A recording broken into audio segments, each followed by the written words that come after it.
Hello बच्चों, स्वागत है आप सभी लोगों का हमारे चैनल बेस्ड ट्यूटोरियल पर। बच्चों, जैसा कि अभी हमारा क्लास 6 का मैथ चल रहा है, ठीक है। तो उसी का दौर चलते हुए हमने सोचा है कि क्यों ना क्लास 7 का भी मैथ स्टार्ट कर दिया जाए, ठीक है बच्चों। तो उसी का दौर चलते हुए हमने सोचा है यार स्टार्ट कर दिया जाए। बच्चे कमेंट भी कर रहे थे कि सर क्लास 7 का मैथ स्टार्ट नहीं हुआ, वो लोग मिल भी रहे थे, कह भी रहे थे। हमने कहा ठीक है चलो स्टार्ट कर देंगे। तो आज से हमने हमारा जो टारगेट है वो क्लास 6 और क्लास 7। तो इस वीडियो हम आपको क्लास 7 का जो अभ्यास फर्स्ट है उसके बारे में डिस्कस करेंगे, ना कि एक्सरसाइज स्टार्ट करेंगे, ठीक है। तो जिस इस वीडियो में क्या है, कुछ महत्वपूर्ण पॉइंट है उनको हम लोग डिस्कस करें, ठीक है बच्चों। तो वीडियो स्टार्ट करते हैं। वीडियो स्टार्ट करने से पहले आपसे एक छोटा सा रिक्वेस्ट, अगर आप हमारे चैनल पर नए हो तो चैनल को सब्सक्राइब कर देना और बेल आइकन को प्रेस करते हैं, जिससे हमारी आने वाली वीडियो एंड लाइव्स आपको सबसे पहले मिल जाए, ठीक है बच्चों। चलिए वीडियो को स्टार्ट करते हैं। तो बच्चों, जैसा कि हम लोग अपने पॉइंट पर पहुंच गए जिसे हम लोग पढ़ना है, जिस पॉइंटों को हम लोगों को समझना है, आज ये पॉइंट बहुत ही महत्वपूर्ण आप लोगों की होने वाली हैं, वो भी क्लास 7 के लिए, ठीक है बच्चों। चलिए चलते हैं। तो सबसे पहला पॉइंट है प्राकृतिक संख्या। तो ये प्राकृतिक संख्या, ये संख्या होती क्या है, ठीक है। बहुत से बच्चों को नहीं मालूम। तो चलिए हम लोग स्टार्ट करते हैं।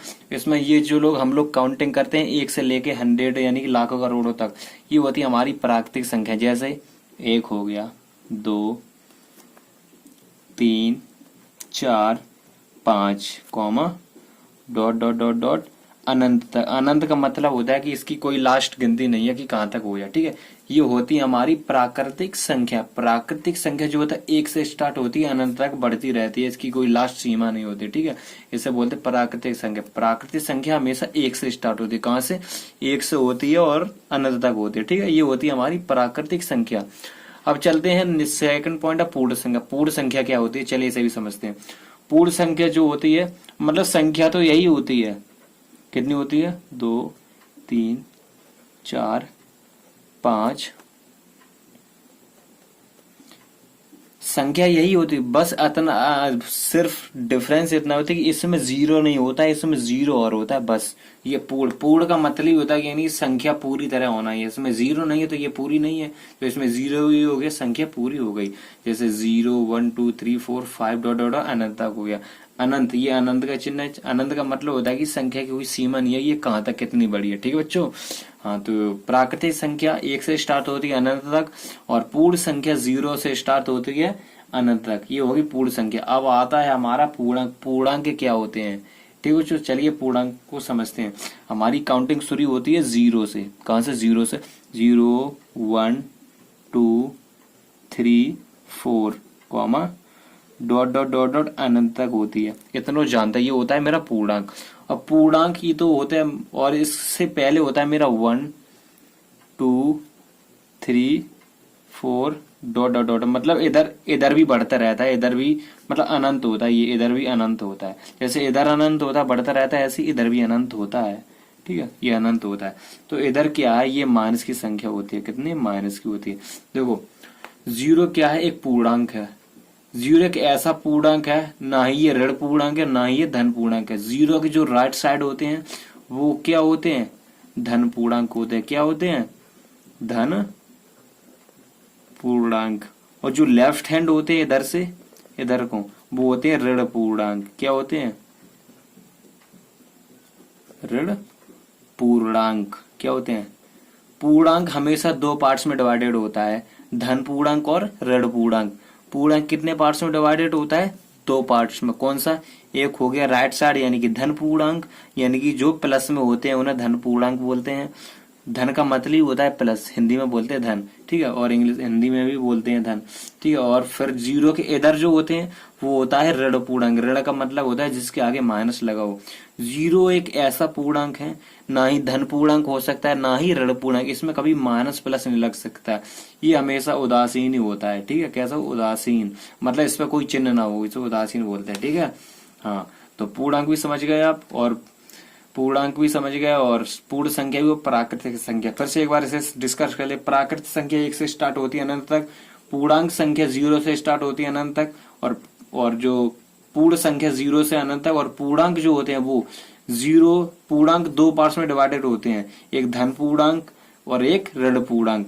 ऋण पूर्णांक को 1 से स्टार्ट होते हैं, 1 से स्टार्ट होते हैं, -1, -2, -3, -4 कॉमा डॉट डॉट अनंत तक होते हैं। इनकी भी आगे कोई सीमा नहीं होती। ऐसे इधर 0 के राइट साइड 1 2 3 4 डॉट डॉट अनंत तक होते हैं, यानी कि जो पूर्णांक होते हैं वो दो दो पार्ट्स में डिवाइडेड होते हैं। बीचों बीच में होता है हमारा जीरो, तो जीरो का राइट साइड होता है धन पूर्णांक और जीरो के लेफ्ट साइड होता है ऋण पूर्णांक। ठीक है, ये हो गया हमारा पूर्णांक। अब बात आती है परिमेय संख्या। परिमेय संख्या क्या होती है? तो इसकी एक परिभाषा है, बहुत छोटी सी परिभाषा है। ठीक है, चलो इस परिभाषा को हम थोड़ा आपको लिख के बताते हैं। बिल्कुल ईजी है, जब पढ़ते तो छोटे में बताया जाता था। ठीक है, चलिए स्टार्ट करते हैं। वे संख्याएं वे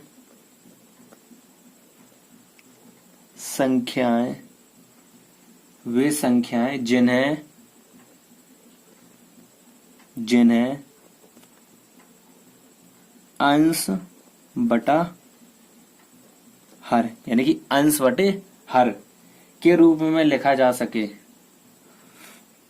के रूप में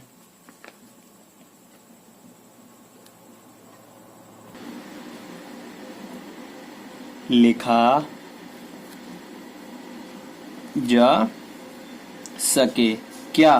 परिमेय संख्या कहलाती। क्या कहलाती? परिमेय संख्या। जैसे अंश बटे हर, यानी कि मान लो एक कोई हमने संख्या ले ली p बटा q। क्या ले लिया? p बटा q। जैसे p मेरा हो गया क्या, ऊपर का जो हिस्सा होते बोलते उसे बोलते हैं हंस, और ये होता है, ये बटे का निशान होता है बटे बटे बटे मतलब भाग, और नीचे का होता है वो होता है हर। इन चीजों को आपको समझना बहुत जरूरी है बेटा। ठीक है, तो ये होता है मेरा हर, यानी कि p बटा q। फिर से एक बार समझ लो, p यानी कि अंश, क्या अंश, फिर नीचे हो गया हर। ठीक है, इतना समझिए। वो जो बीच का लाइन होता है इसे बोलते हैं बटे, मतलब भाग। क्या? भाग का निशान, यानी कि बटे का निशान। ठीक है, तो इस चीज को आपको समझना बहुत जरूरी है, ये चीज समझना आपको बहुत जरूरी है। ठीक है, तो वैसे ही हम अंकों में एक संख्या ले लेते हैं 2/3। ये क्या है? ये हमारी एक परिमेय संख्या है। कैसे? क्योंकि ये है अंश, यानी कि ऊपर का जो भाग होता है उसे बोलते हैं हम अंश। क्या बोलते हैं? अंश। और नीचे का जो होता है उसे क्या बोलते हैं? हर। क्या बोलते हैं? हर बोलते हैं। क्या बोलते हैं? हर। उसे हम लोग हर बोलते हैं। ठीक है, हाँ, बिल्कुल इजी है, आप लोग कर सकते हो। हर बोलते हैं। और ये क्या होता है? ये भाग, यानी कि बटे, यानी कि बटे। ठीक है, ये हो गया मेरा। अब उसके बाद तो एक संख्या और ले लेते हैं, 5/7। ये भी हमारी क्या है? परिमेय संख्या। क्या? परिमेय संख्या। ये भी सपरिमेय। अब हमने ले लिया एक संख्या ले ली 3। अब ये क्या? ये भी एक परिमेय संख्या। क्यों? क्योंकि इसके नीचे हमेशा एक रहता है, यानी कि कोई भी संख्या लिखी हो, प्रत्येक संख्या क्या होती है? परिमेय संख्या। मतलब परिमेय संख्या क्या है? माइनस में नहीं हो सकती। और परिमेय संख्या जैसे मान लो 3 है, 3 के नीचे हमारा एक हमेशा छुपा रहता है, यानी कि कोई भी संख्या हो, जैसे लिखा है 4 5 6 और 7, इसके नीचे हमेशा एक छुपा रहता है। ये सारी क्या है? परिमेय संख्या है। एक छुपा रहता है, यानी कि डिवाइड में हो गया। क्या? एक हमेशा छुपा रहता है, इसके नीचे हमेशा के लिए छुपा रहता है, तो ये परिमेय संख्या बन जाती है। तो ये परिमेय संख्या हमेशा होती है। अब बात यही आती है, जैसे 4 लिखा है, 4/0, तो ये परिमेय संख्या नहीं हो सकती। क्या नहीं हो सकती? परिमेय संख्या नहीं होती, क्योंकि 0 को हम 4 में डिवाइड नहीं कर सकते। ये संख्या अनंत होती है। क्या होती है? अनंत होती है। कितने होती है? अनंत। ठीक है, तो और संख्या वैसे ही अगर 0 में 4 का डिवाइड करते हैं, किसमें? 0 में 4 का डिवाइड करते तो हो जाता, क्योंकि 0 हो गया अंश और ये हो गया हर। क्या हो गया? हर। ठीक है बच्चों, तो यही है। अगर 4 में 0 का डिवाइड करेंगे, यानी कि 0 मतलब 0 का किसी भी संख्या में डिवाइड करेंगे तो वो अनंत रहेगी, मतलब डिवाइड नहीं हो पाएगा, तो वो क्या है? हमारी परिमेय संख्या नहीं हो सकती। अगर 0 में किसी संख्या का डिवाइड करें तो वो परिमेय संख्या हो जाएगी, मतलब नीचे 0 नहीं होना चाहिए, ऊपर हो जाए तो कोई दिक्कत नहीं है। और माइनस में नहीं होना चाहिए। ठीक है, हमेशा प्लस में होना चाहिए। जैसे 4/1 है, यानी 3, 4, 5, 6, ये सारी हमें हमारी परिमेय संख्या है। कैसे? क्योंकि इनके नीचे एक छुपा है, प्रत्येक के नीचे एक छुपा है। ठीक है, ये हो गई हमारी परिमेय। तो बच्चा आपको परिमेय संख्याएं भी समझ में आ गई हैं। ठीक है, तो चलिए इसका एक पॉइंट और जो हमने अभी आपके लिए लिखा नहीं है, तो वो पॉइंट हम आपको ऐसे बता देंगे, तो उसके नीचे आपको हम लिखे भी बता देंगे। ठीक है, तो बच्चे इसमें हम आपको एक पॉइंट और लिख के बता देते हैं। अगर लिख सकते हो आप लोग, किसी संख्या के हर में, अगर किसी संख्या के हर में 0 आ जाए, क्या? 0 आ जाए, तो वो संख्या, क्या संख्या आ जाए तो वो संख्या परिमेय संख्या नहीं है। क्या परिमेय संख्या नहीं है। हम जैसा कि ये वाला आपको एग्जांपल दिया है, जैसे 4/0 है, यानी कि किसी भी संख्या के नीचे अगर 0 आ जाएगा समझ लो वो आपकी परिमेय संख्या नहीं है। 0 का मतलब होता है यार अनंत, ठीक है, क्योंकि डिवाइड जाएगा ही नहीं। ठीक है, चलिए ये भी आपको हो गया। चलिए इसके बाद एक पॉइंट आपको और बचता है, समतुल्य परिमेय संख्या। तो इसको हम आपको विद एडिंग के लिख के बताए थे। ठीक है, चलिए स्टार्ट करते हैं। तो बच्चे जैसा कि मेरे सामने पॉइंट आ गया समतुल्य परिमेय संख्या। ठीक है, इसे समझते क्या है समतुल्य परिमेय संख्या। मान लो मेरे पास कोई एक संख्या दी है 2/3। कितना? 2/3। मेरे पास संख्या दी है 2/3। 2/3 की कोई एक समतुल्य परिमेय संख्या बताइए। कैसे आपके पास एक क्वेश्चन आया, किसी ने पूछा कि 2/3 का समतुल्य परिमेय संख्या बताइए।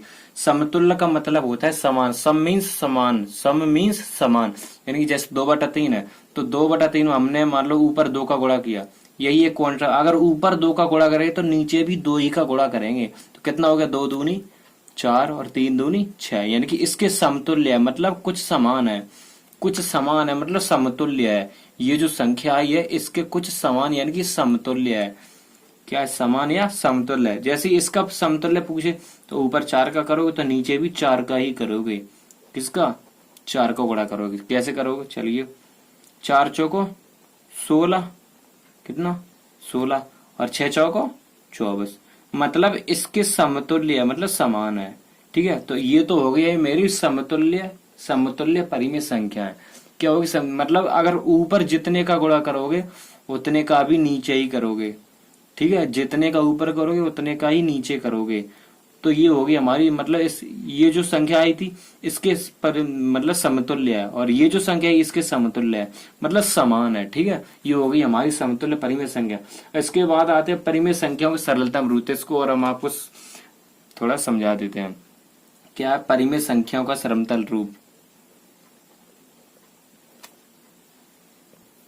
ये हो गया परिमेय संख्या का सरलतम रूप। जैसे मेरे पास एक संख्या दी है, उसने 25/30, तो उसने कहा है इसका सरलतम रूप बताइए। मतलब सरलतम रूप का मतलब होता है इसका छोटा से छोटा भाग। कैसे? ये बताओ, 25 कितने के पाड़े में आता है? जितने के पाड़े में 25 आना चाहिए उतने के पाड़े में ही 30 आना। जैसे हमने मान लो 5 ले लिया, तो 5 से जब हम 25 काटेंगे, कितने से? 5 से जब हम 25 काटेंगे तो 5 पंचे 25, 5 बार कटेगा। कितने बार कटेगा? 5 बार। उससे 5 छक्का 30, यानी कि 6 बार। तो कितना आया? 5/6 आ गया मेरे। कितना आ गया? 5/6। ठीक है, अब ऐसे ही उसने एक संख्या और दे दी 16/12। अब ये बताओ 16 और 12 ऐसी कौन सी संख्या है जिसमें दोनों आ जाए, यानी कि 4 के पारे में आती हैं दोनों। कितने की? 4 के। तो 4 चौको 16 और 4 थी या 12, तो 4/3 ये होगी हमारी परिमेय संख्याओं का सरलतम रूप। बेटा यही है आपका सरलतम रूप। ठीक है बच्चों, तो ये वीडियो आप लोगों के लिए बहुत ही इंटरेस्टिंग फॉलो होने वाला है, क्योंकि इस वीडियो में बहुत ही इम्पोर्टेंट चीजें हैं। तो इसमें हमने आपको बहुत ही अच्छे से समझाया। ठीक है बच्चों, प्राकृतिक संख्या क्या होती है, पूर्ण संख्या क्या होती है, हाँ, पूर्णांक क्या होते हैं, परिमेय संख्या क्या होती है ना, और समतुल्य परिमेय संख्या क्या होती है, परिमेय संख्या में सरलतम रूप क्या आता है। तो मैंने आपको 6-7 पॉइंट है जो आपको अच्छे से समझ आए। ठीक है, तो इसके बाद जो अगला वीडियो आएगा उसमें हम क्लास 7 का जो फर्स्ट चैप्टर का आपको अभ्यास फर्स्ट ए जो है उसमें हम आपको एक्सरसाइज लगा के बताएंगे। ठीक है बच्चों, तो तब तक के लिए आप लोग वीडियो देखते रहे, और अगर आप हमारे चैनल पर न हो तो चैनल को सब्सक्राइब कर देना और बेल आइकन को प्रेस कर देना, जिससे आने वाली हमारी वीडियोस आपको मिलते हैं। ठीक है, तो चलिए अगले चैप्टर को मिलते हैं। तब तक के लिए धन्यवाद।